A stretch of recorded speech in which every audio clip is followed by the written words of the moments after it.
Yeah, I'm just thinking about my branded content that's to do with poetry and literature, and phrases of that are poetic, or of a literary type, because there's thousands of phrases. Um, for instance, you can take bits and pieces of a phrase, um, and work with parts of them rather than a whole like sentence worth of a phrase. And thinking about that, and what I was doing with my branded content at Facebook, a few months back, before Halloween and that, I'm just thinking like it makes me think, and that within that and what I do at university, in the Faculty of Arts and Social Sciences, and how you mediate um, negative aspects of the psychosocial, um, that's full of dysfunction and dislocation. Um, so things like as if garbage is half as important as what really is. Um, well, that seems all right in its first instance, as maybe that's of a positive quality. That kind of statement's a positive quality, uh, in terms of like, but what is it that's important within what really is important compared to the garbage that it's not even half as important, because the point of this starting the phrase as if garbage is as half as important as what really is. Well, that's it. I'm going to get to the point. I'm building up to it. And things like at the heart of the case that is life, there's the facts of a struggle, the emotional branding of personal feelings, learning to be a compassionate person and able to joke about slavery while at war itself, for freedom from enslavement. The science of biology, psychology and pathology, social language and behavioural economics, what's given to chemistry with one and what gives the worst experience with another. Empathy and sympathy versus apathy and the unmemorable.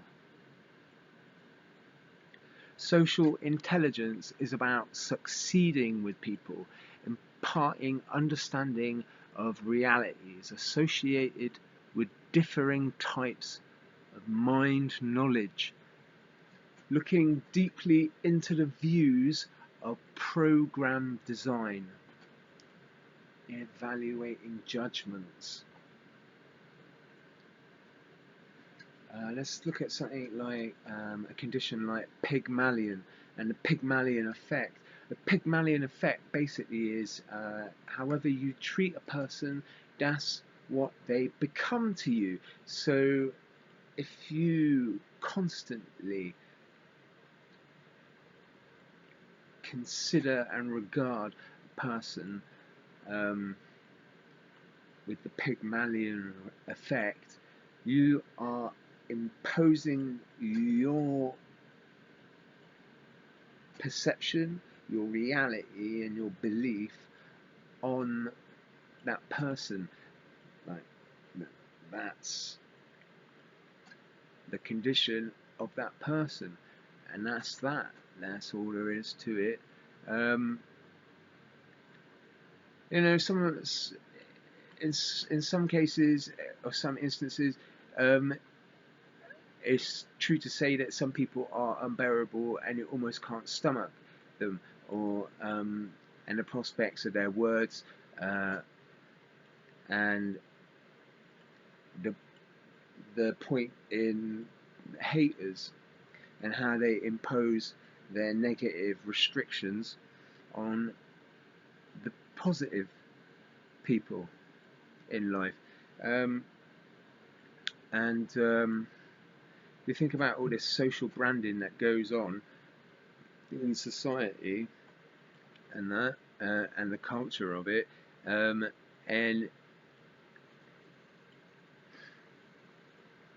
I mean it's a very divided and defamatory society. In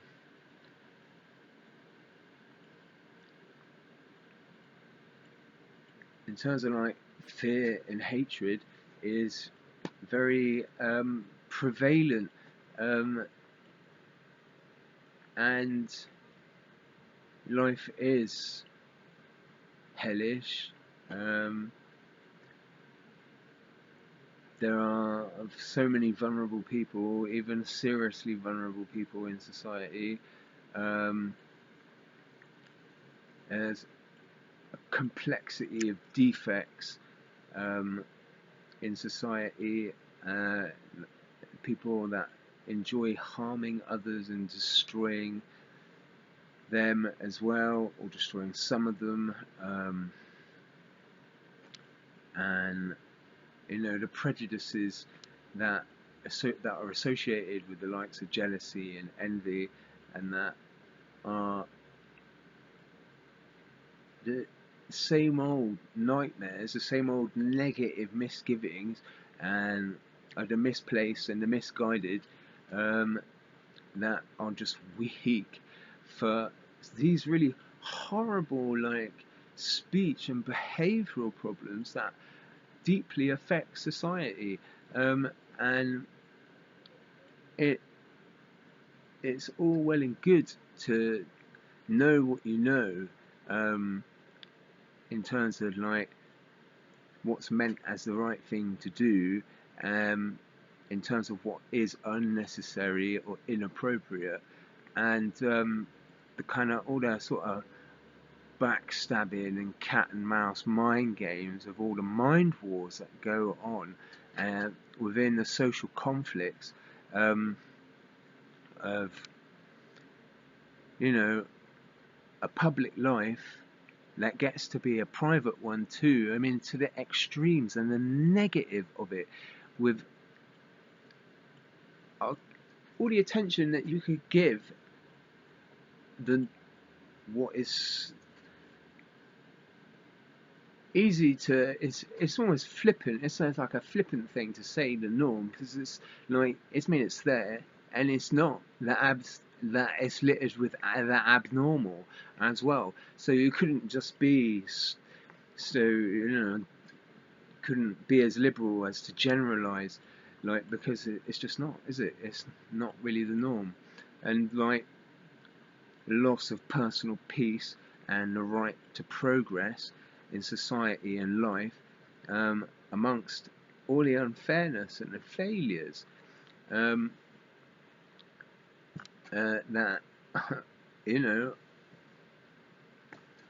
are there in what is almost all-out challenge. I mean, life's difficult enough, isn't it, really? And in terms of all the unfortunate people, and that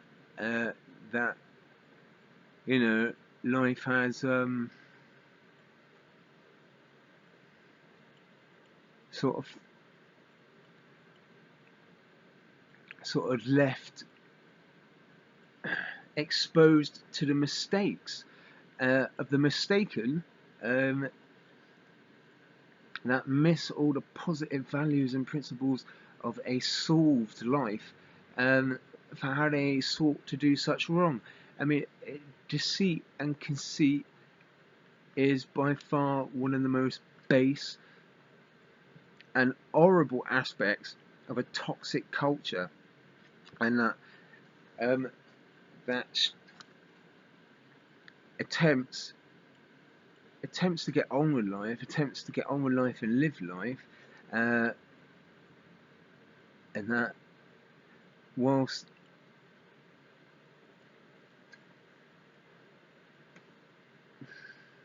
literally on a really baited like knife edge, almost literally. I mean, it's tense, isn't it? You get into the whole tension thing, and tension. And that all their privileges and entitlements, they want to dissemble the unrighteousness, and the cruelties that are the problems within life. I mean, in very undeserving ways, really. You can't just go on in life like a coward. You've got to put on a brave face and get on with it. And, you know, far be it from me to be so stupid and unpleasant that I would bloat and gloat like a racist, because to me it's just plain evil. And I'm not that much of an idiot.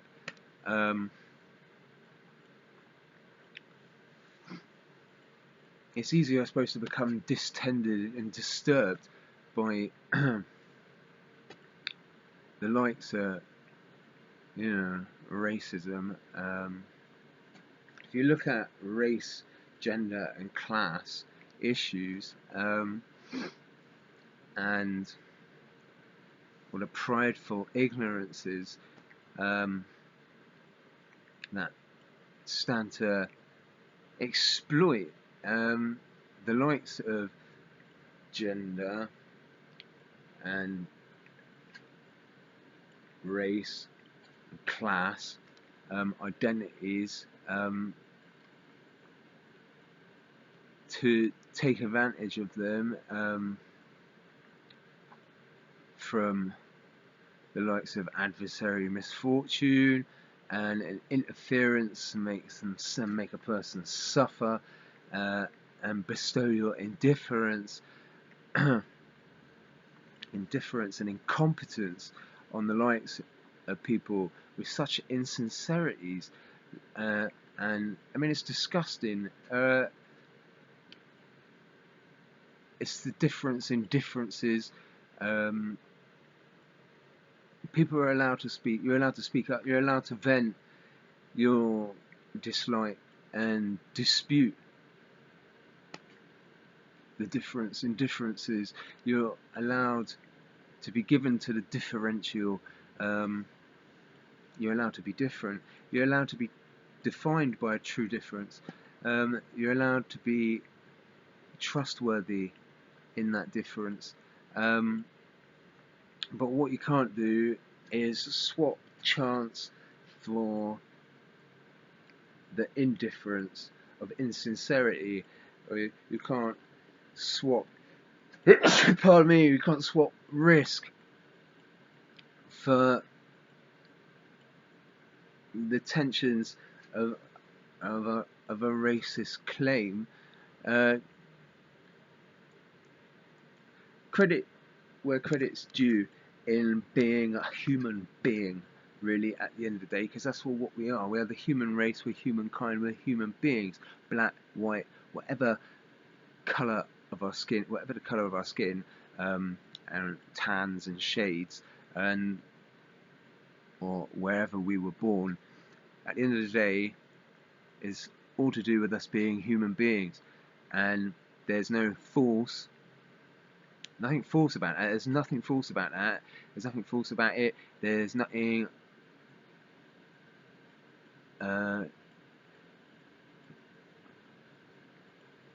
there's nothing to look at in terms of discredit or uncrediting. It doesn't uncredit you to be poor. Just because you're poor doesn't uncredit you. To be rich, it doesn't uncredit you with the likes of fraud or falseness. So this is what I'm saying. Or to be born you know, black doesn't uncredit you, uh, and stuff like that, with falseness, with force, it doesn't leave you uncredited, and that. Racism is a really simple language thing. At the end of the day, it's to do with perception, and I mean, and like to me, it's like a psychology. It's a miseducation and a psychology thing, so that the perception is lacking the proper education in the truth, where your perception is imbued by a reality that is seemingly a belief, but it'd be more like a false truth or false belief, false truth, false belief, where your programming and your mind programming and your language programming is imbued and seared by the miseducation in the truth, because at the end of the day, racism is to do with language, a language thing.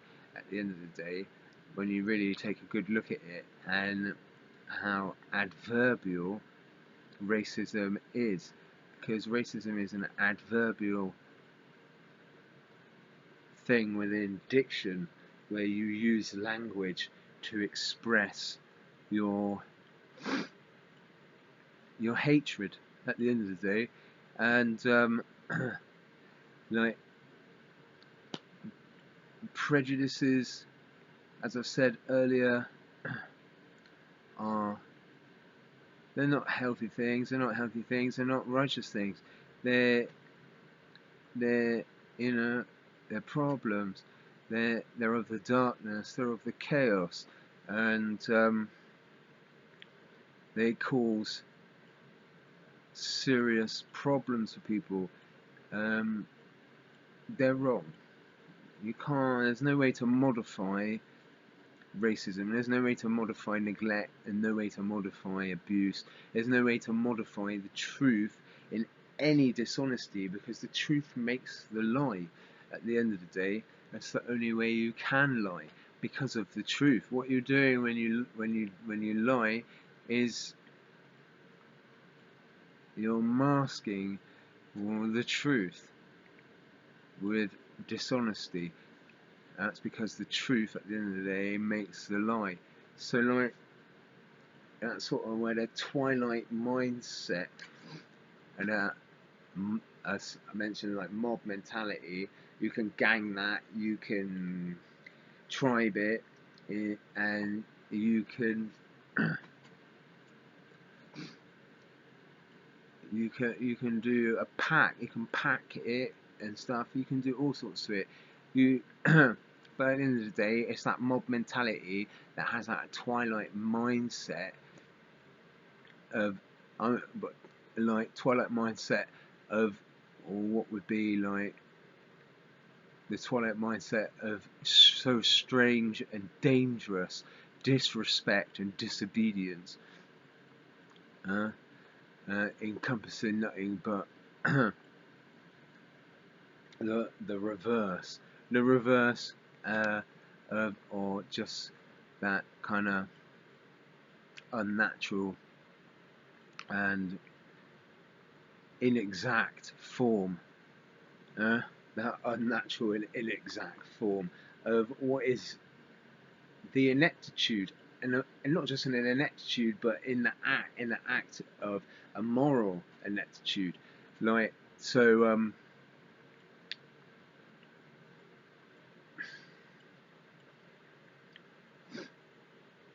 racism, of course, is horrible. It's a terrible, terrible, terrible thing. It's a terrible thing in language. It's where language is no longer effective and appropriate. It's the very phonics within how you're speaking is incredibly wrong. It's not the way to use like words. It's not the way to speak. it's those key differences in the type of words you're using and the negative bias and negative discriminations that you associate with the language of racism, in its vowels and the consonants of it. It's extremely negative. It's absolutely wrong.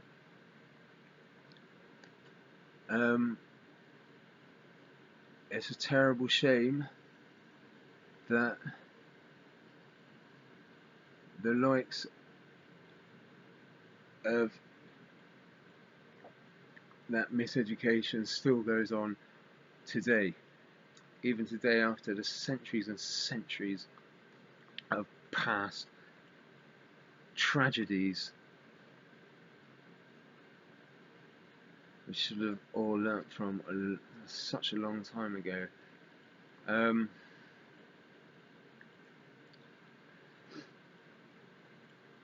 What are we to do?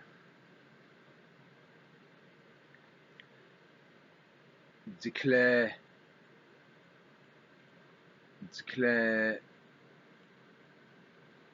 more bondage is a possibility, or be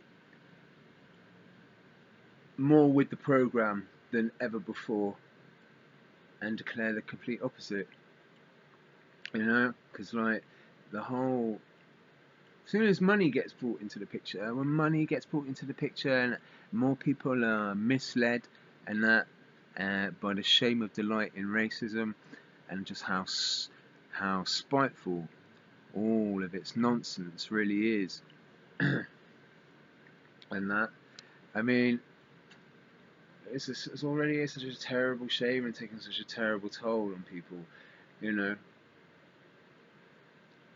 fascism, anti-Semitism, frauds, and their terrorism, and the dishonesty, basically.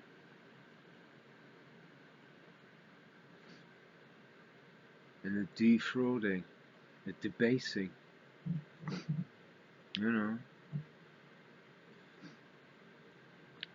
It's terrible. I mean, it's unacceptable. It's not healthy, that's for sure. It's nothing to do with the dream of what is the real dream. It's nothing to do with dignity, of what really is dignity at the end of the day.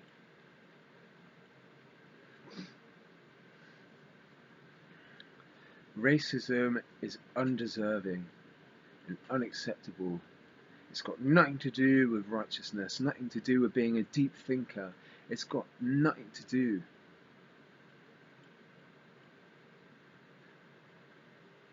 with being intelligent. It's really got no place in society. You can't leave it to the norm, like it's alright for the norm to be a bit weird like that, because that's not how the norm should be. It's nothing but abnormal. It does nothing but skive people emotionally and deeply with the distinct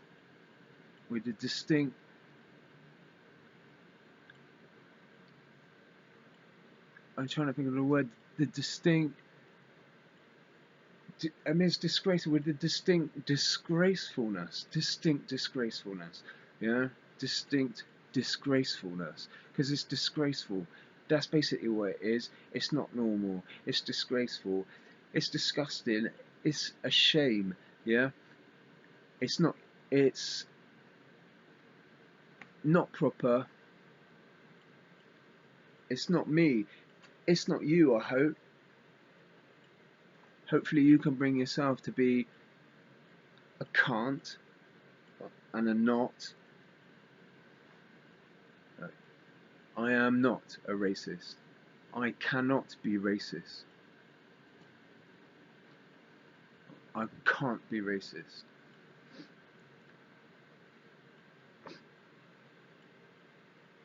You know, we've come a long way. All the civil liberties of the recent interactions, you know, and whilst being curtailed left, right, and centre by other negative regards that impose their restrictions unfairly, with a disproportionate um, um, use of the facts, basically, that all lead to some sort of prejudice and discrimination, that at the end of the day, that all seemingly or going on like it's all in support of some bad habit like racism, huh? Being targeted, and stuff like that, like a targeted individual, being bullied by liars, and stuff like that, having your rights denied, stuff like that, by bad attitudes, seriously bad attitudes at that, that don't understand the meaning of life, too tough at all, whatsoever, and not acquired to the norm, like an acquired norm, because it's not an acquired norm. Racism's not an acquired norm. So, and you know, thinking on that, you could go even further.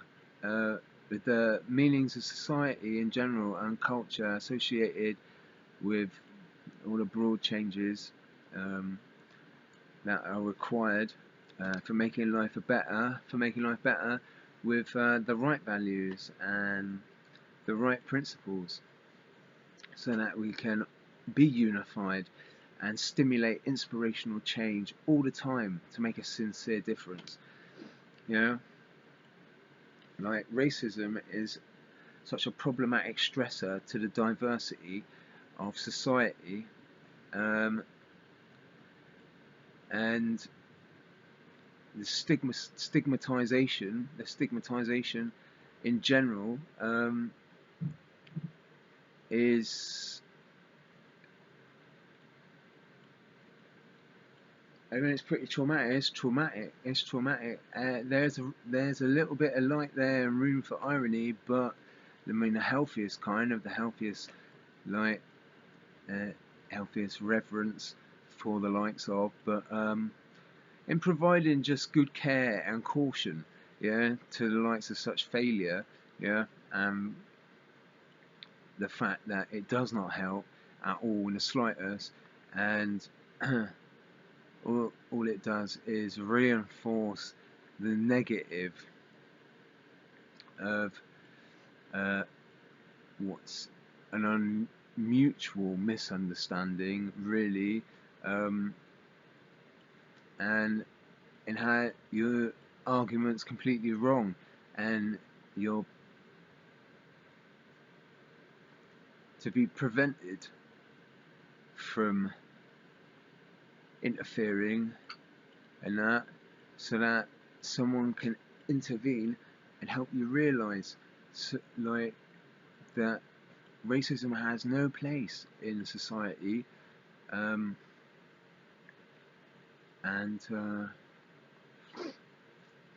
you know, what are we doing? This is not meant to be a war zone. This is not a place for bullies and liars. This is a place to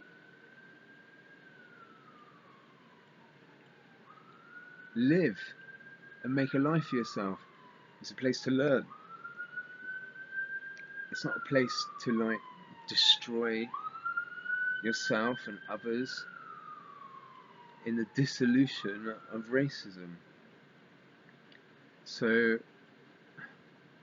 with that, you know, I wanted to say a little something. I wanted to say my piece. I am looking for one of my poems at the moment. I'm looking for my tanker on fear and hatred. I'm hoping I'm going to come across it soon.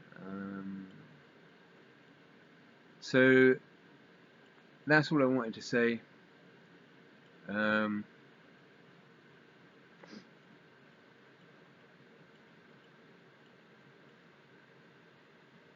I mean, I sort of understand racism to a degree. I understand prejudice and discrimination. I certainly do, wholeheartedly, but hand on my heart. I promise you I do. I absolutely promise. But for myself, my own life experience, I first hand for other reasons, like other than like, because obviously I'm quite white indeed, but for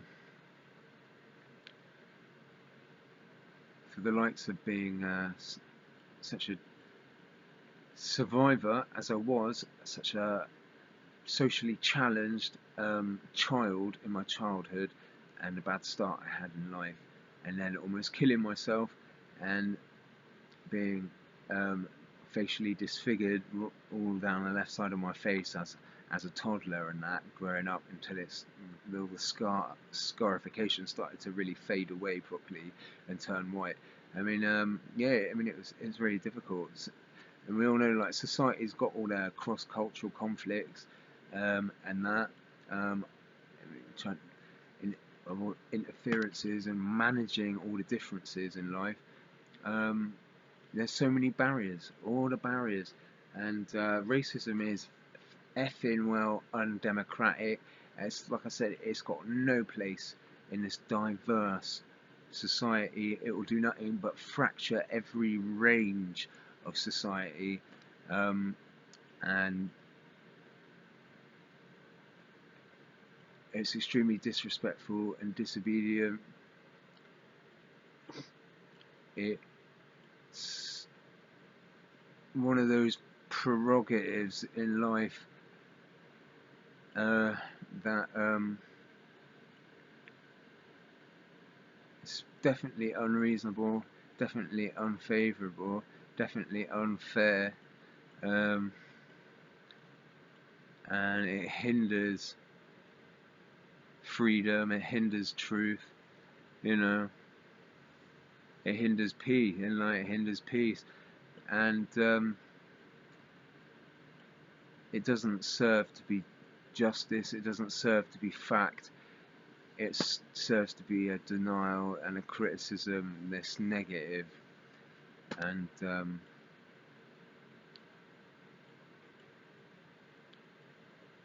it's a shame. It's a shame such wrongdoing still goes on today.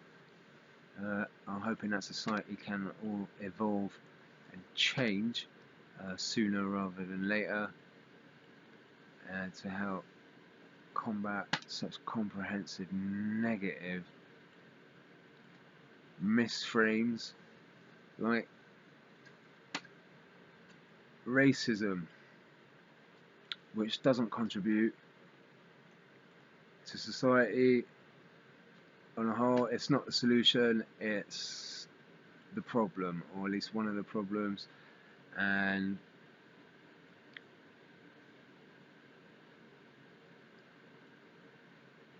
that's that.